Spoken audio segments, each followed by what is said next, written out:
if we could just magically erase the price difference, if these prices for our proposal and this competitive proposal are exactly the same, are you telling me that you would choose us? Do I understand you correctly?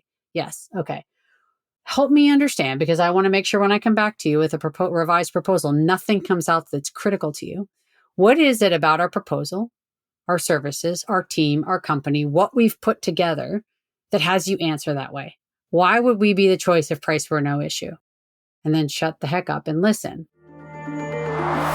You're listening to RevOps Champions, a podcast created for B2B leaders to help you align your people, streamline your processes, trust your data, and leverage technology in order to grow your business.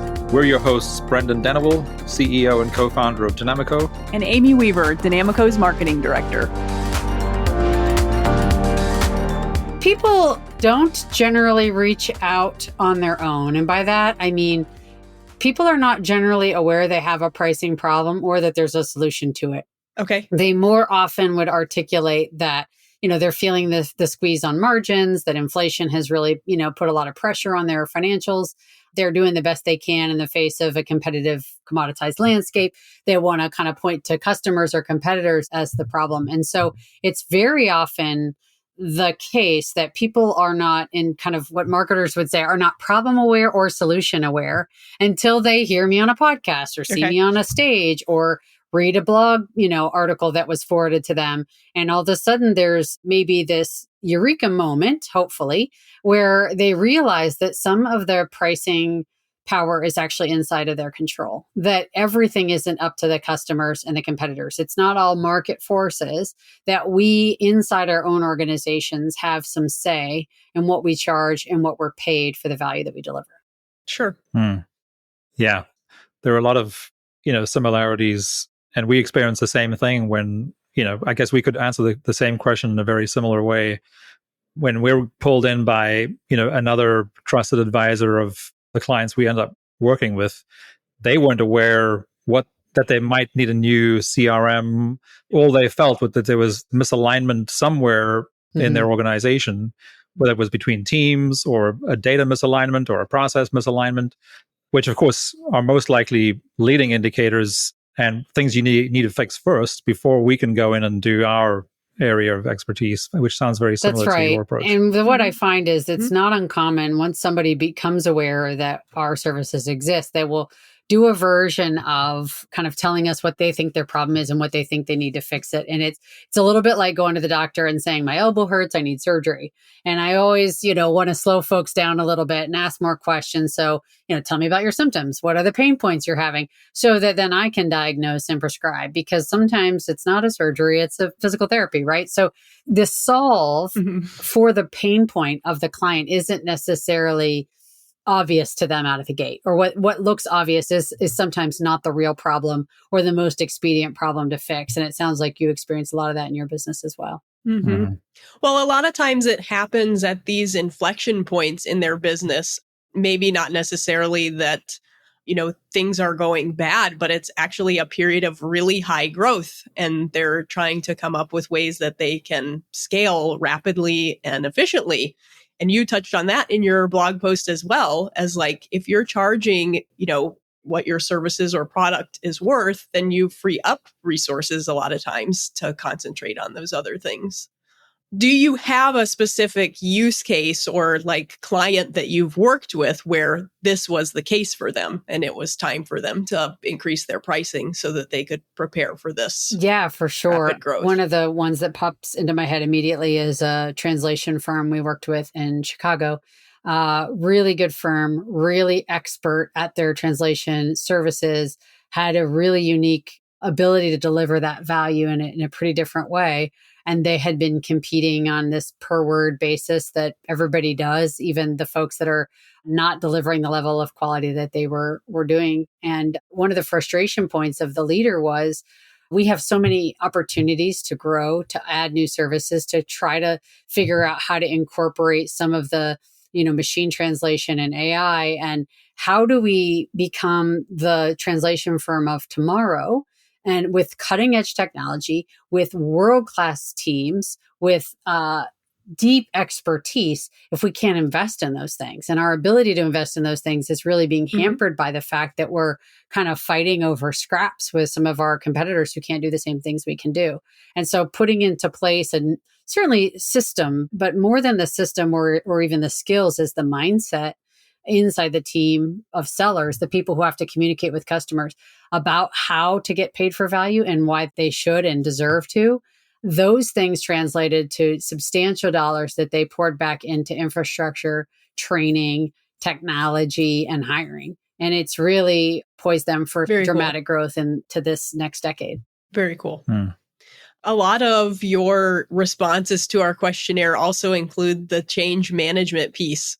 And I wonder how much of that is involved in your advising of your clients. I think it's just so important. It's very common that senior leaders can see a better way to do things, and they're not even wrong about the better way. The issue is sometimes we sort of put the better way in place and walk away and hope that the change sticks. And I specialized in organizational behavior when I got my MBA, and I've just always been really fascinated at how organizations all row in the same direction or not.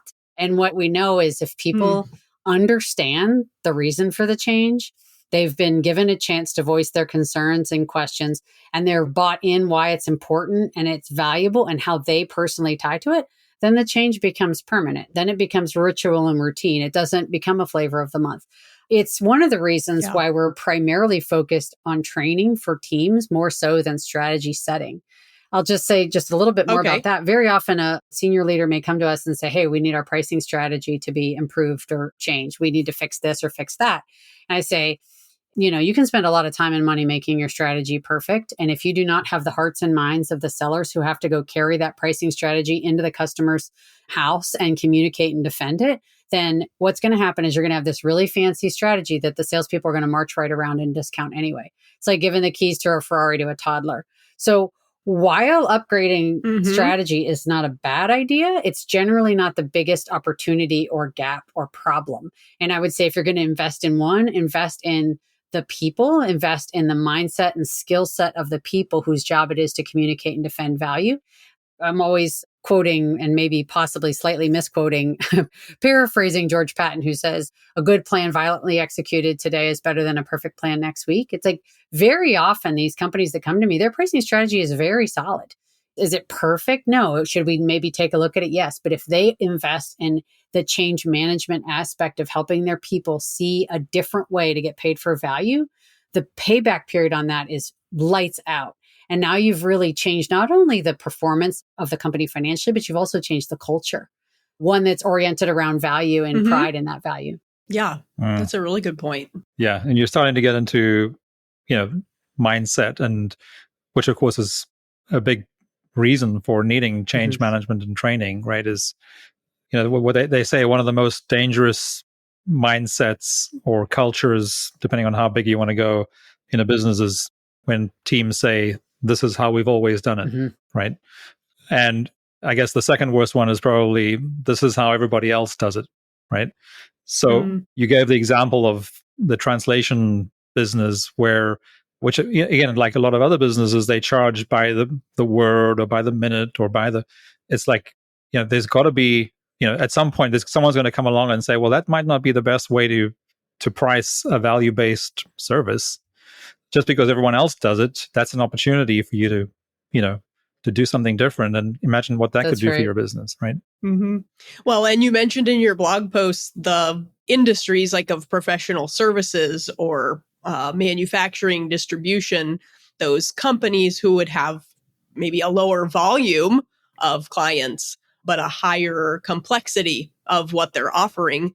These are the folks that need to, I guess, give the most thought to this, because it isn't a transactional type thing. It's a very long-term engagement, potentially involves the strategy and the training piece. I think there are a lot of parallels actually with what you do for folks and what we do. You're just looking at it from your pricing lens, and we're looking at it from a technology lens and how the technology can kind of support the processes and people internally. There's a couple things that come to mind based on your comments. The first is kind of circling to the last point, this idea of like, for example, professional services firms, marketing company or consulting company or an engineering company or a law firm. These are companies that don't have high transaction volume, right? They may only have 10 or 15 or 20 or 50 deals a year, making each individual sale very high stakes. Right? You're not talking about somebody buying a 13 cent, bolt or fastener. You're talking about tens of thousands or hundreds of thousands or millions of dollars in a contract, and everyone is high stakes. And that really kind of starts to point to why the mindset can be such a powerful tool or an obstacle to success, because the higher the stakes, the more fear kicks in. And I want to kind of circle that back to the mindset thing that Brendan mentioned. Fear is an undercurrent obstacle to change management across lots of disciplines and lots of changes you might be interested in. But specific to pricing, there's a really high degree of fear around that topic. I've met many thousands of salespeople in my day, and I love asking salespeople why they like being in sales. What do you love about selling? What do you love about your profession? What makes you proud about it? What do you like to do? And I've never one time had a salesperson tell me they love when they get to tell somebody what it costs. So that is not the fun part. They like to build relationships, solve problems, connect with value, consultatively sell, all kinds of other things, but they don't love that part. So if you consider, even for very accomplished, successful, well-trained, highly effective salespeople, and anybody who sells, I'm going to say not just people whose job is quote unquote salesperson, but anybody in a sales seat, that is an area of less comfort than many other aspects of the job. And when we're uncomfortable, that often triggers fear, especially if there's any portion of your compensation that might be tied to your ability to get this customer to say yes. All of a sudden, you're talking about your family and your community because it's a paycheck. It gets very emotional, and understandably so. I think that power comes from not ignoring the emotion or pretending it's not there, but acknowledging it and then using that. And how do we leverage the energy that's in fear and transform that to power and connect that together, pull a thread through all of the other selling skills that person possesses, like asking great questions, like communicating value, like handling objections. All of those skills in absence of a healthy mindset are pretty useless, but you connect them with a helpful mindset and it's a powerhouse.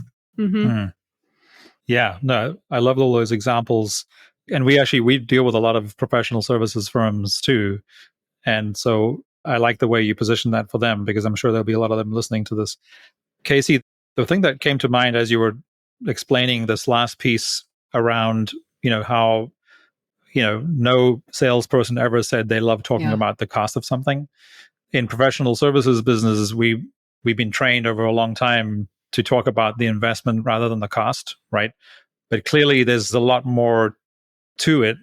It really speaks to, well, how are you creating that value proposition through your conversations with the prospect, so that when you get to talking about price, you're talking about an investment and not a cost, right? Do you talk much about that? So there's a few things in there that I really love. So first of all, if I change the word when I say, hey, when you get to tell them how much they invest, the fear is the same. Like, we can label it a different thing. Nobody's more comfortable. Not nobody. I would say by and large, the relabeling doesn't change the fear problem. So that's one thing I would say. The other thing I would say, and this gets a little more specifically to your question, the importance of how we message things and how we position things. So I'm a consultant, so I make up statistics all the time. Here's one.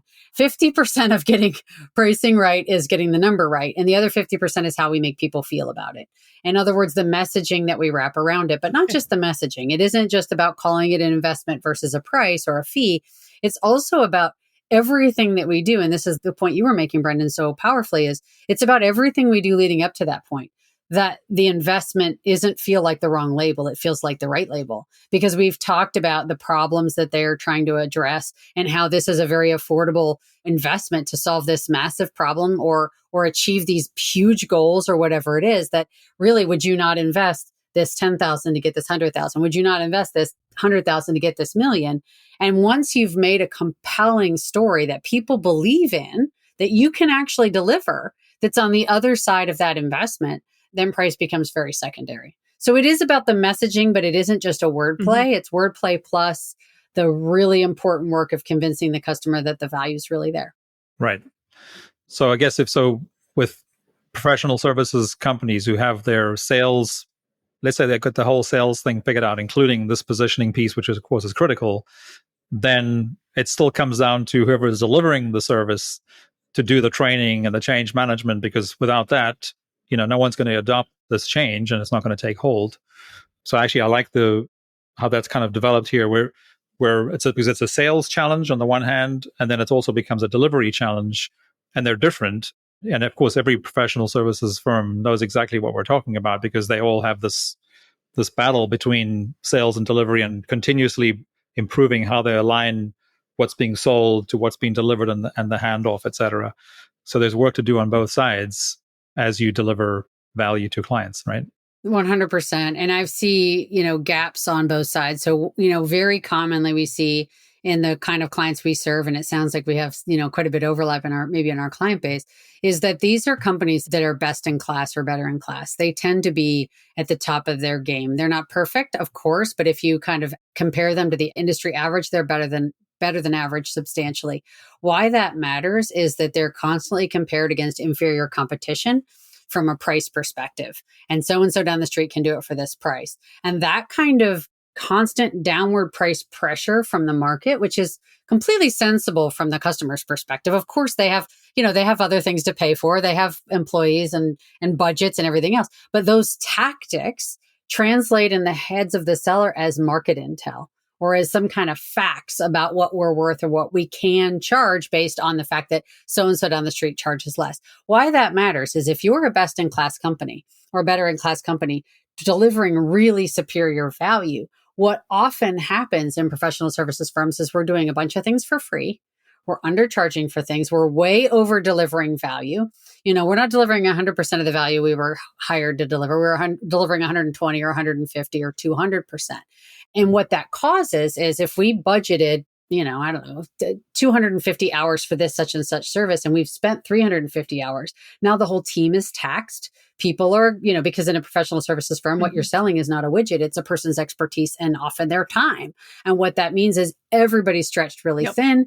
Now, ops is mad at sales. Sales is like, we're not getting the credit we deserve for all the value that we deliver. And so sometimes both of these sides staying really connected to each other about the value allows us to, if the client, scope creep, for example, huge problem, right? Like, let's not let the scope creep and do an extra 50 hours before we have a conversation with the customer.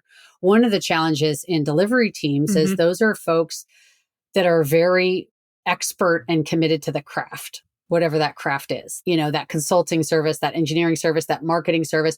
They're really, really good at delivering the craft. What they don't love is what quote unquote confrontational price discussion with the customer about scope change and about more money. And so some of the folks on the delivery team would rather work for free than have a confrontation.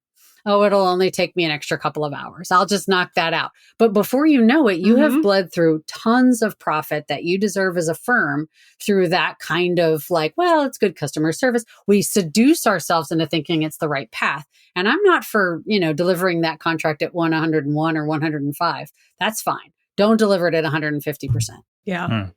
Yeah, I'm sure a very common challenge that we know well from experience too. Totally.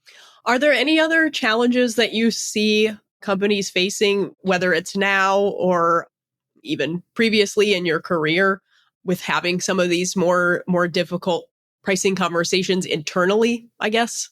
Yeah, there's a couple things that we see. One is I'll often ask this to a CEO when I'm having a sales conversation about our services, and they give a wry grin when I ask it. I said, do you ever feel like your folks negotiate more with you than they do the customer? And they kind of laugh. Like, they won't go spend 5 minutes selling the customer on this high fee, but they will spend 5 hours telling the boss why they're getting killed out there, and they got to do it at a lower margin, or they got to match a price. And so that is one frustration I hear from a lot of leaders. And it's rooted in, the lack of confidence and, arming that seller with the tools and the methods and messaging to go have that conversation more effectively. The other one that is, where internal conversations really come about is, some pre-discounting. And this is very common in professional services firms. You have, 6 weeks of the junior engineer's time, and we've got a dev on this. You figure it all out, you add it all up, and you use the rate cards, and all of a sudden it's a $280,000 project. And you're like, oh my gosh, I think they were budgeting 200. Like we might be able to get them to 250, but there's no way they'll go for 280. And we start to sticker shock ourselves out of asking for the right price. So it turns into a pre-discount.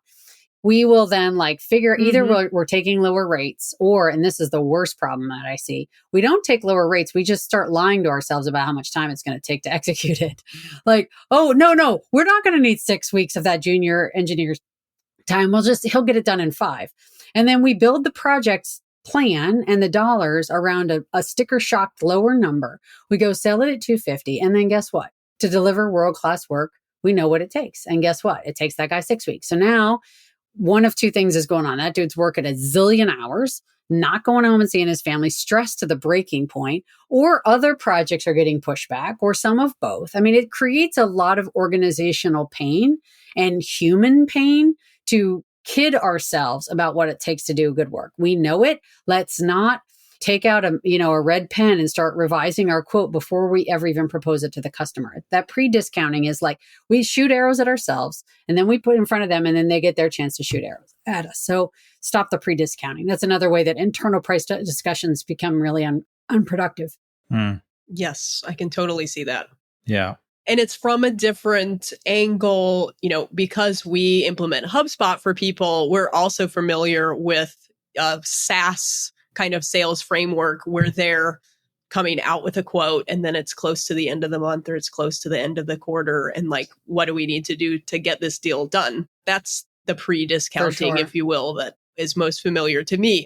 But I can absolutely see exactly what you're talking about in the professional services space. The other challenge in SaaS space is the belief, and it's not that it's wrong, but I think it's flawed, that like there's no incremental cost to sell more copies of this software. So like, there's almost like the zero variable cost kind of belief system that causes people to rush into a discount too quickly because it's sort of like a version of like 100% of 80 grand is better than 0% of 100. So we'll take 80, right? The math holds up.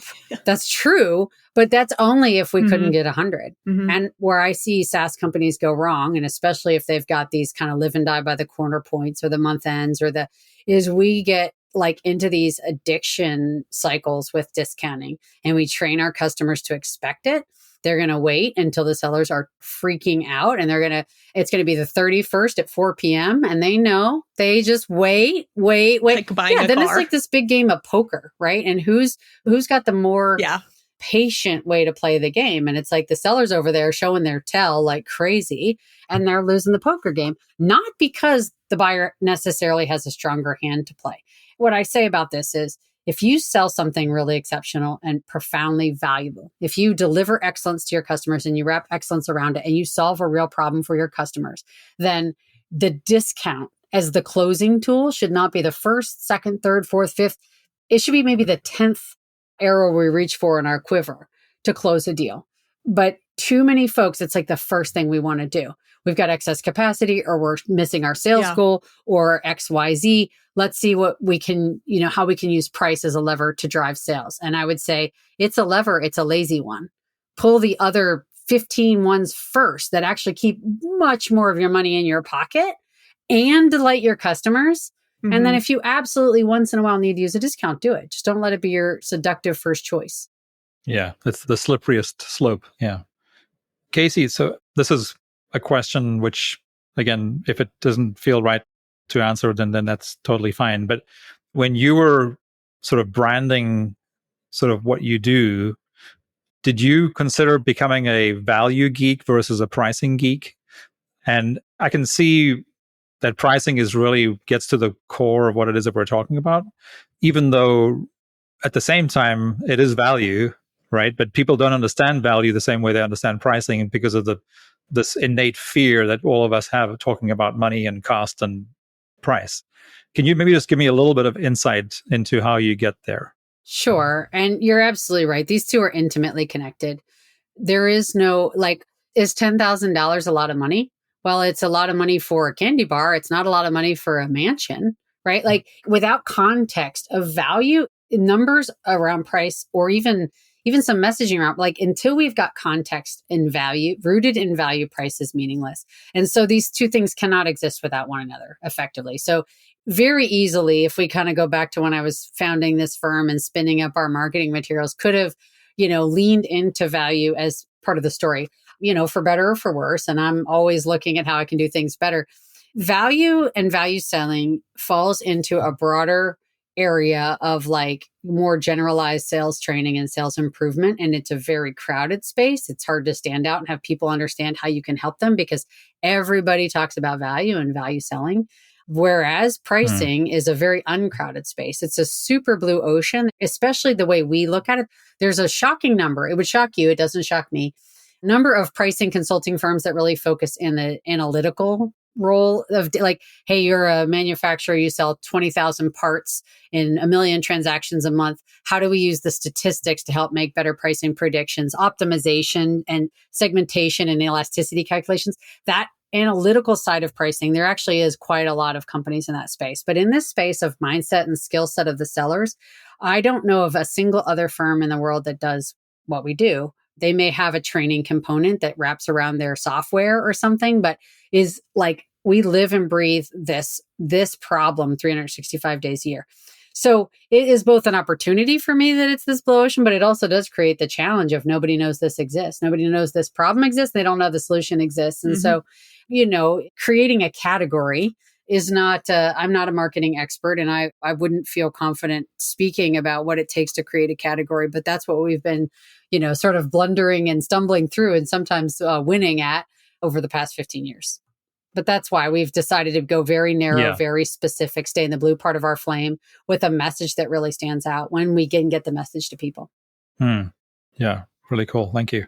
So does that mean that, because obviously there's a lot of analytics in the stuff that we do, because obviously without data, you cannot really do a proper technology implementation for your marketing, sales, and customer service teams. Does that mean, so you're obviously using, analytics and data, but you're leaning more into the sort of mindset, skill set side of things? That's right. And some of that has to do with the kinds of firms we serve. And so I'll say two things about that. One is the size of some of the companies we work with. They just don't have the infrastructure, the data infrastructure to support a wildly analytical project. It's just, they're not really big enough. They don't have the systems in place to do it. The other is about 50% of our clients are in the professional services space, and you don't have enough transactions. I'm an engineer by training and a Six Sigma black belt from GE. So what I can tell you about my statistical training is, you've got to have a statistically significant sample size before you start making some conclusions about the business. And so many of our clients, we have a client we're working with right now, they had 10 transactions this year. They had 10 giant deals, right? Okay. And so the data is pretty simple. You look at it as scatter and it's like there's 10 dots on there. You can make some conclusions, but using that data to inform the decision making is generally somewhat limited in a lot of cases.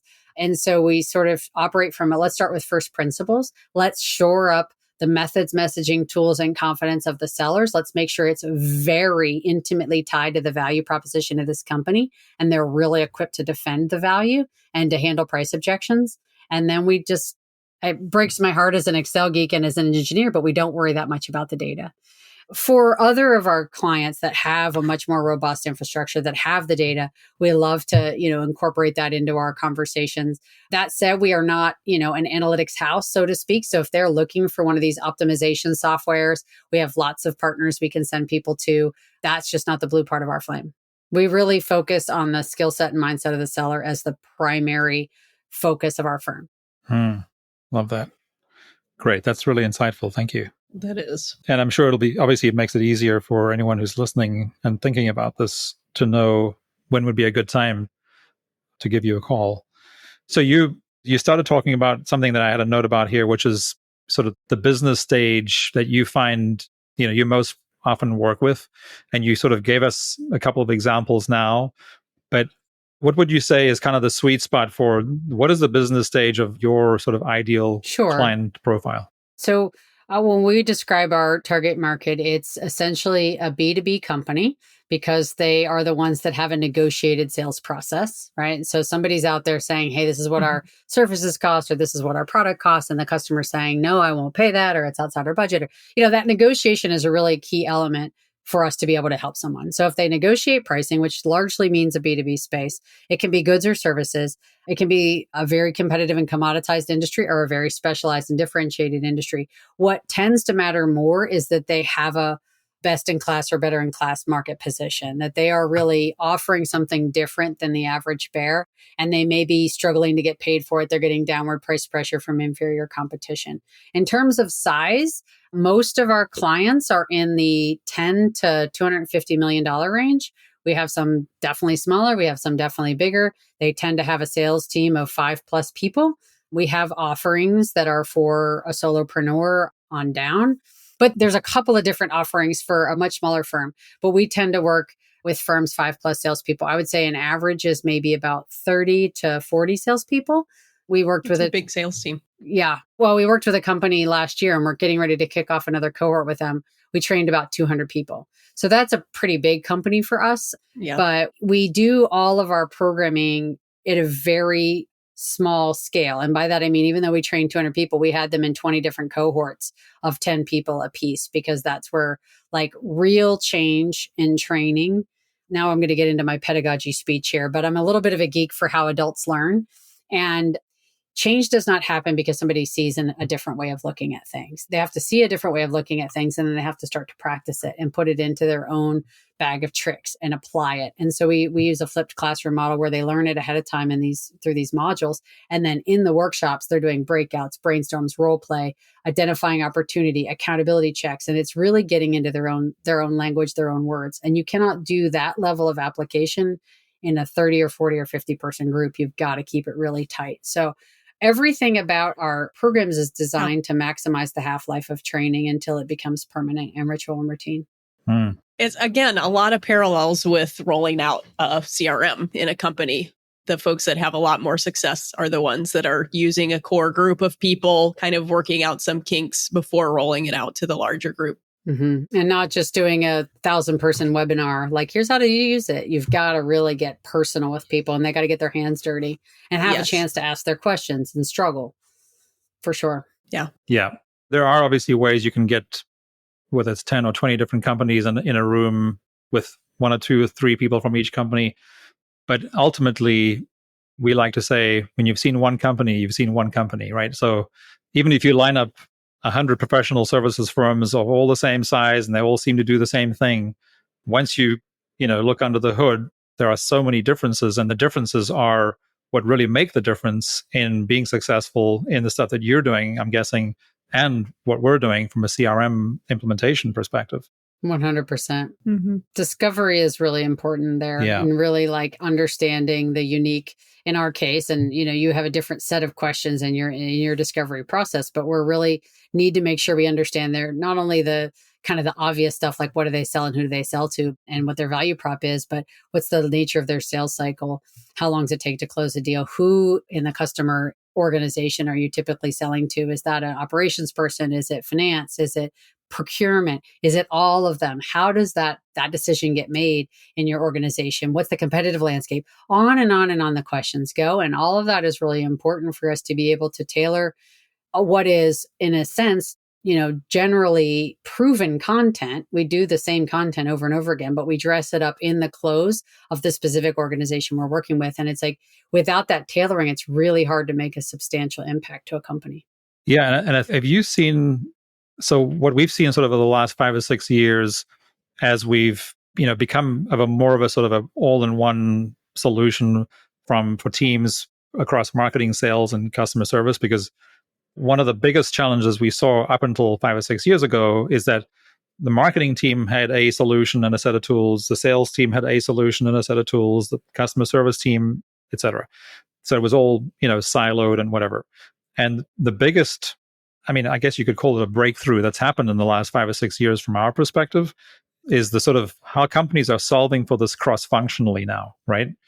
And you just talked about various functions within the business that if they're not part of the process, so that the tools, the training, etc., then it's not going to work. And I think it's for those of us who've been around longer in business, it's even more difficult because we sort of grew up in these silos, right? Whereas a lot of the younger folks, both on our team as well as the teams that we work on, it's like, what are you talking about? Yeah, the world is cross-functional. Just it makes total sense. But often the leaders have to be reminded that, in fact, things don't work the same way that they did 5 or 10 years ago. Yeah. So has cross-functional become a big term for you and your work too? Yeah, I think and I'll go back to something you said much earlier, which is like when we get to the point of talking about the investment, if that's the first time they're thinking about the value of it, then you have lost the game, right? And so creating an understanding and perception of value throughout the customer journey, from the very first marketing contact through the sales process, as the handoff to delivery, through delivery, and back into the funnel again. If we're not really understanding the client's experience of the value of hiring our firm or buying our product, then we're going to miss. We're going to drop the ball. We're going to struggle to be paid what we're worth.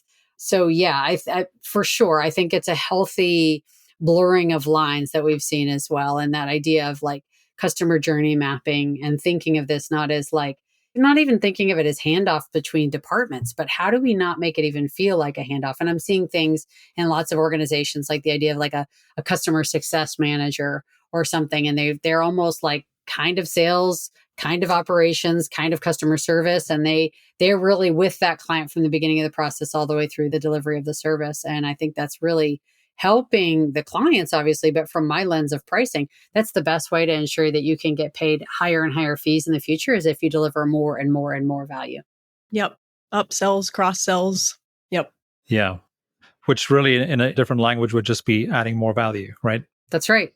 And I think, professional services firms and of course, manufacturing, et cetera, we can all, and we are learning a lot from where sort of SaaS businesses sort of set the pace for like the metrics that they track. For example, LTV is something that every SaaS company knows and thinks about a lot, whereas there are not a lot of professional services firms, but there's more and more professional services firms, and I would argue probably manufacturing companies as well, who are thinking more in terms of lifetime value.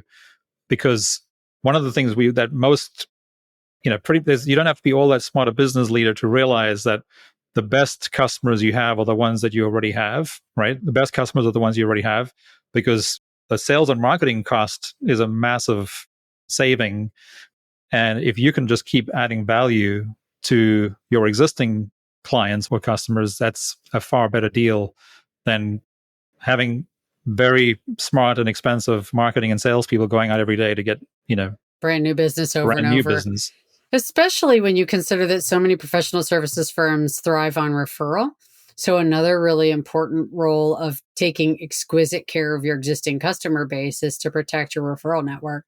And that's why I think, and again, this my first time I heard this, was in software, but now it's pretty mainstream. This idea of customer experience as a function in the business and customer experience metrics.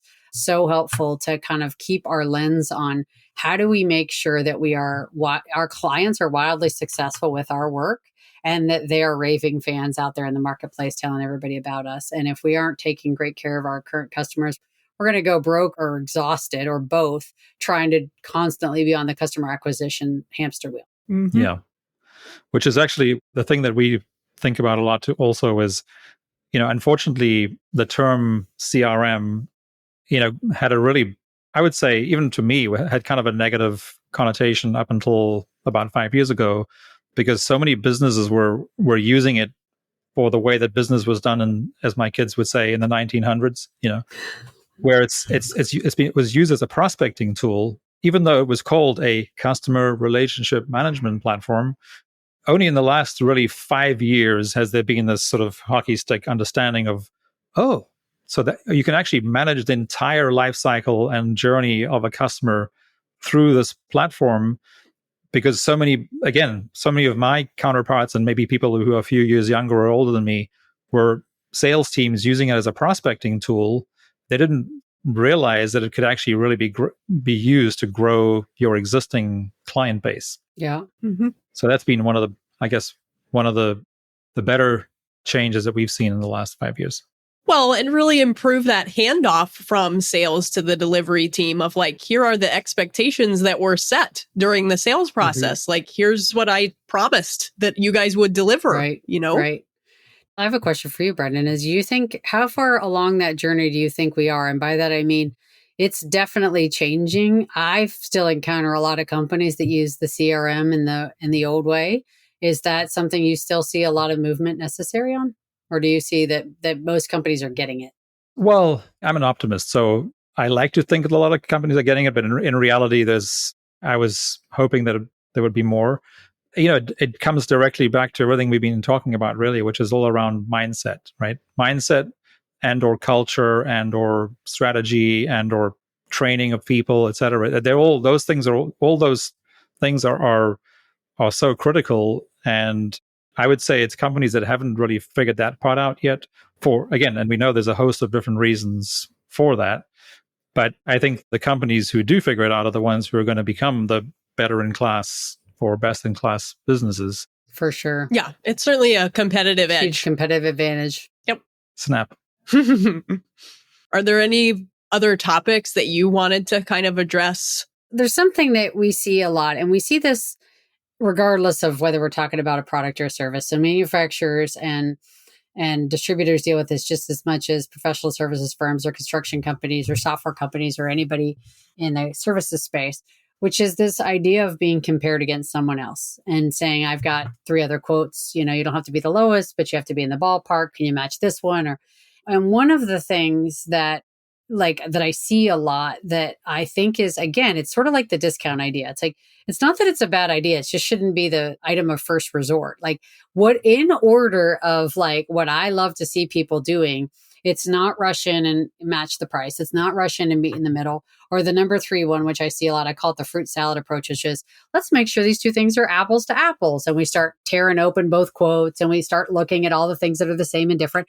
It's not that the apples to apples approach doesn't work or that there's no place for it. It's just not where I ever want to start. It's like now we're in a deep dive conversation with our customers about our competitors. And I don't really want to start there. Like I would rather start, it's almost like asking if your husband, likes the way his ex-wife, like, he's just like, I don't want to talk about her. I want to talk about me. Let's talk about us. Let's you and I talk about each other. Let's not talk about that person. They aren't in this conversation. So how do we keep the conversation focused on our relationship and what works? And so, another one that I don't love. So match, meet in the middle, apples to apples. And then the 4th one that I hate, not hate, but it's too quickly used is this like, let me vomit a bunch of value messaging at you about why we're better and why we're great. And the problem is that what I would tell you is if a customer is saying, here's a lower quote, what they're saying is, I want to do business with you. It's a buying signal. They're cheaper. You are better. I don't want them. I want you. I'm hoping to try to convince you to give it to me for less, but this isn't the one I wanted. If this is the one I wanted, this conversation wouldn't even be occurring. I wouldn't be in your office. We wouldn't be on Zoom. So they're saying, I want you more. And the first thing we rush in and do is like try to convince them to want us. It's like, no, they already want us. We just don't know why or by how much. And we're never going to figure that out if we're monologuing at them. And so I really like the role of questions here to help people understand what that buying signal is really about and how much price power you really have. They just got done telling you they want you. We don't know why and by how much. And here's an example of a question that can be helpful in this regard. Like you could say, look, I want this business. Thank you so much for coming back to me with this opportunity. I want to come back to you with something that's really going to work for you. So that I do that in a way that's most helpful to you, do you mind if I ask you a couple questions first? Yeah, no problem. Okay, if we could just magically erase the price difference. If these prices for our proposal and this competitive proposal are exactly the same, are you telling me that you would choose us? Do I understand you correctly? Yes. Okay. Help me understand, because I want to make sure when I come back to you with a revised proposal, nothing comes out that's critical to you. What is it about our proposal, our services, our team, our company, what we've put together that has you answer that way? Why would we be the choice if price were no issue? And then shut the heck up and listen. Some version of that question. The shut the heck up and listen is really important because people tend to fill in the silence too much when they're nervous and then they don't get to hear the answers. So we have to stop talking. But if we stop talking, we might hear something that gives us information that there really is a compelling differentiator that this client really values that we know that competitor doesn't have. Now, I'll say something obvious. customers aren't dumb. They're not going to be like, well, they can't start till next year, but we need it done by August. So, but if you'll discount, we'd like that. They're not going to trot out their price power and lay it on your plate. They're not like foolish in that fashion. But I also have a lot of confidence in the seller's ability to ask smart questions, dive in, understand more, stay at this sort of consultative selling level. Don't drop down to a transaction where we're starting to talk about price. Like, what is it that you value? Let me make sure I'm understanding why we would be your choice. Let me make sure I understand blah, blah, blah. And you get into a dialogue. At the end of that, you can still play the apples to apples game. You can still discount, but don't start by talking about the competitor and don't start by discounting. Start by understanding what it is that's behind that buying signal in the first place. And you will oftentimes find that no discount is even needed at all, that they are really just trying to save some money because that's the human thing to do, but they're very convinced to buy from you. Or their boss said, see if you could get the price down. Sure. Which I've been in that situation as well. Sure. Yeah, use this quote to beat these guys up. The worst they could say is no. That's right. It's what I call the can't hurt to ask club. Yes. Yeah. Yeah. That was great. Thank That's you. a really good piece of advice. Yeah, really good. Casey, I got to ask you one other question. So we're both professional services businesses, right? Mhm. Yours and ours. And we both work with a lot of professional services firms. What do you think is the biggest opportunity that we all have as professional services firms at the moment with regards to AI? Oh my gosh. I'm geeking out about it like all the time. Well, I figured as an engineer, you've got to be all over this. Oh, for sure. And I've got like 3 books on my desk that I'm reading simultaneously about it.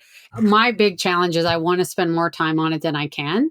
I think that the opportunity it presents is enormous. I'm not scared about it at all. I'm a total optimist about the role of AI in professional services and beyond. Hallelujah. I think that it is going to create so much value and so much bandwidth that is taken up by like my brain is a fine instrument and 50% of my time, it's not doing the thing it's absolutely uniquely capable of doing.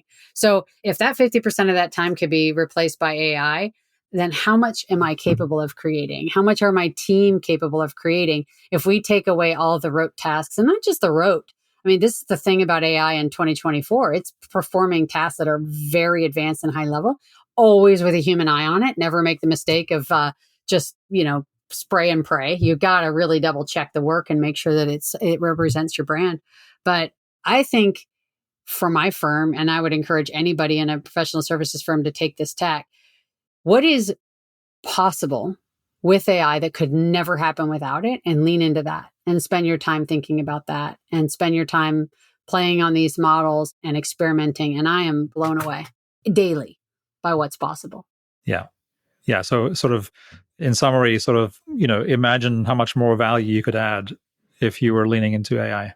That's right. As a professional services firm. That's right. And I feel that a lot of services firms are a little afraid that their clients will perceive the value as lower if some of it is machine generated, if it's, large language model generated. And I would say they care about value and the most value. And I would say as a consumer or as a business owner that buys services, I feel the same. I don't care where the value comes. Give me the most value. The more valuable it is, the more valuable I perceive the partnership. The more valuable it is, the more valuable I am, the more what value I'm willing to place in terms of higher fees. If you can create more value with tools, why would I ever think it's better for you not to use the tool? Doesn't make any sense. Mm-hmm. Yeah. Mm-hmm. I think, it's not surprising to me that some firms are operating from a place of fear. It's a huge change so fast. It's like bringing a decade forward, in every month. But what a huge opportunity. I'm pumped about it. Yeah, I'm with you. I'm so glad. I'm so pleased about your answer because, I'm asking a lot of people the same question, and there's not a lot that are giving me the level of answer that I really want to hear, which is the one you just gave me. So thanks so much. I'm pedal to the metal on AI. Yeah. And I think that, I was at a conference last week and I listened to a speaker talk about AI, and he said the more you use AI in the business, the more it's really important to understand where human is special and different, and where we uniquely focus on the human is just enabled by the AI. So the more AI you use, the more human you have to be, was kind of his point. And I think that's true, but I also think the more human you can be, because you're not doing tasks that a machine can do. Mm-hmm. Right. It's really awesome. Yeah. It's really inspiring to me. Yeah. So One of the other things that I think and talk about a lot is, again, the last century was the year of management. This century is the year of coaching, and businesses will grow and be better in class because their managers are better coaches than their competitors, right? Or That's right. whether you want to bring in the competition or not. But I think the next level is, to your point, we have to coach the AI into doing the things that only we know, what it could look like. And we need to coach AI to build that thing for us, whether it's an LLM so that it's continuously improving. It can only improve if we're coaching the AI to do those things. So yeah, I love how it's all coming together. I'm excited about it. I think it's huge. Yeah, it is. Well, before we turn this into episode 2.0 about AI, I just want to say thank you, Casey. This was a really insightful conversation. I kind of thought it might be, but you delivered. Thanks. And we really appreciate you participating and, look forward to conversations with you in the future for sure. Yeah. Thanks. It was a real pleasure having this conversation. Thank you so much. Did you enjoy this episode? Find more at RevOpsChampions.com.